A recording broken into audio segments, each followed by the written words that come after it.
So when you grow up in an abusive family or an abusive environment, or you have to struggle at school or getting bullied, you end up having lots of self-doubt.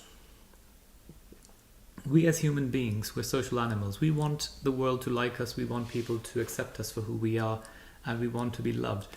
When you are abused or bullied, you end up wondering whether there's something wrong with you rather than the world. Because you think, how come everyone is treating me in a certain way? There must be something wrong with me. And that's what happened to me. I was told that I was short, I was ugly, that I was gay, I was going to get some disease, and I was going to die very young. And these were things coming from my mother, the person who's supposed to love you unconditionally.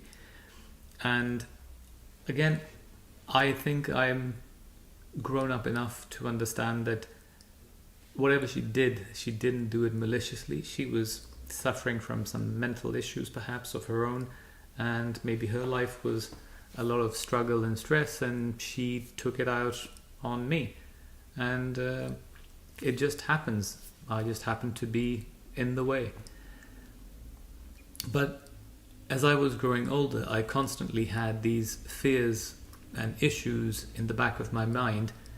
When people look at me, and a lot of you comment that I dress really well and I have this sartorial elegance and I have nice clothes and all that, it's not by miracle, it's not by chance. This is all by design. This is by my own effort. As I was growing up, I was told that I was ugly. When I lived in these non-European countries, I was an outsider. I looked different. I was constantly mocked, and I tried to blend in. I tried to be like everyone else, but you can't change the way you look. And I was mocked a lot in many ways, and bullied and beaten up at school.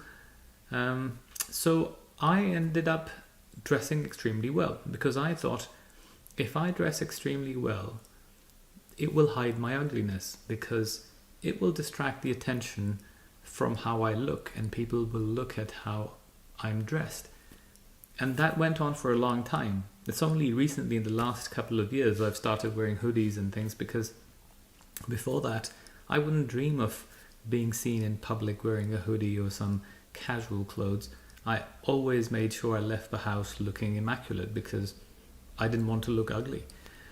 And these are the little things that we have, our personal struggles and things that we deal with in our lives, that we sometimes don't know how to verbalize. Sometimes we don't know who to talk to about them. And in reality, a lot of these things are in our own head. Going back to the point about bullying, I was bullied and I was beaten up at school, and very early on I realized that I was skinny and small, and if I got into a fight, I would get beaten up. And most of the time, 90% of the time, I did. But I decided that I'm not going to be beaten up, and I'm going to fight back. So I fought back numerous times. Broke my nose 3 times, broke my elbow once, dislocated my shoulder once. But all these things were not healthy to be growing up with. And obviously all those issues that I had to deal with every day made me the person I am. So there is a positive and a negative. I could have easily become a druggie and completely, overdosed or died or done nothing with my life and blamed the world. But I took the other side of this, and I thought, I'm going to make myself better than all the bullies and all the people who abuse me in some shape or form.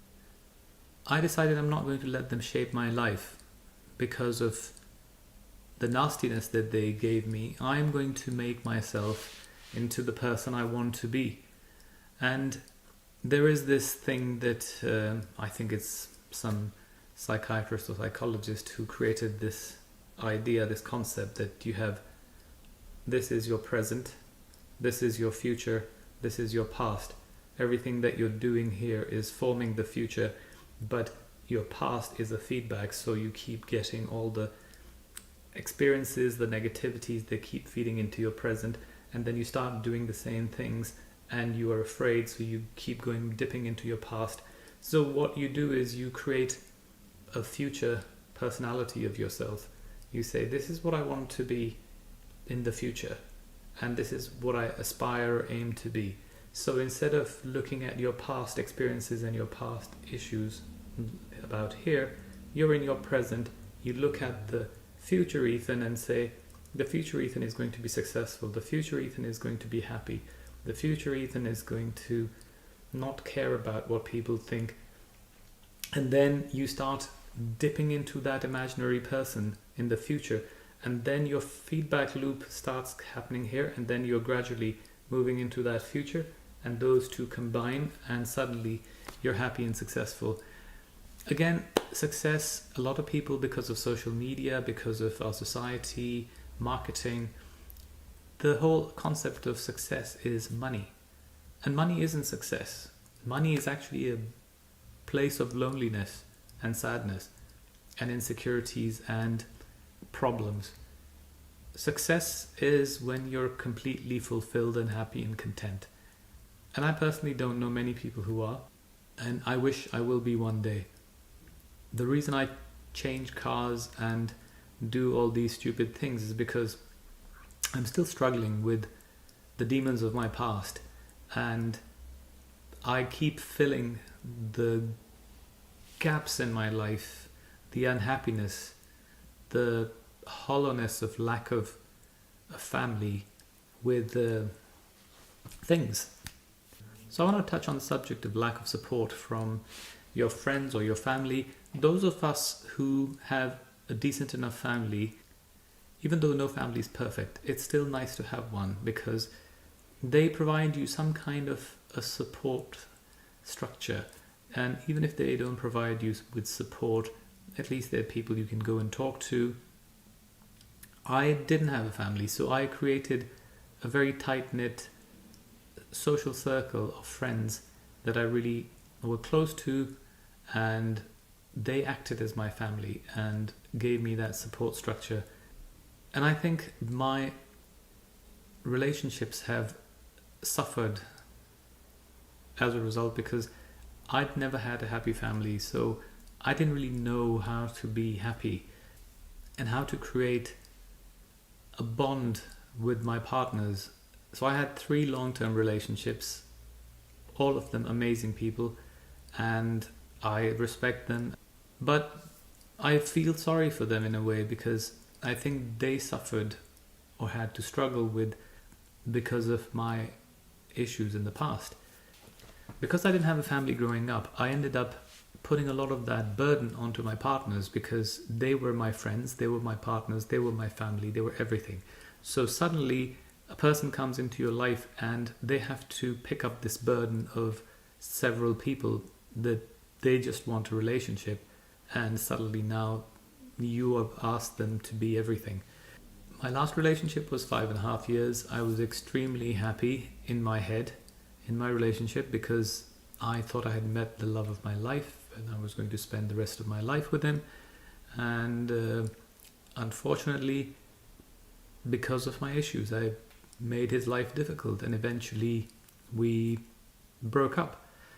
And after that, I decided that I need to fix myself as much as I can before I get into another relationship, because there's a lot of baggage that I've been carrying for a long time. So I had 2 years of therapy, 1 day a week or 1 hour every week. So it was quite intense, 52 weeks in a year. So you can imagine 2 years of this. And it made me realize a lot of the things that, even though I'm a grown up and even though I think I make my own decisions, I was making decisions in my life based on what my abusive mother wanted from me, because somehow I was still subconsciously living that life of the child trying to please his parent.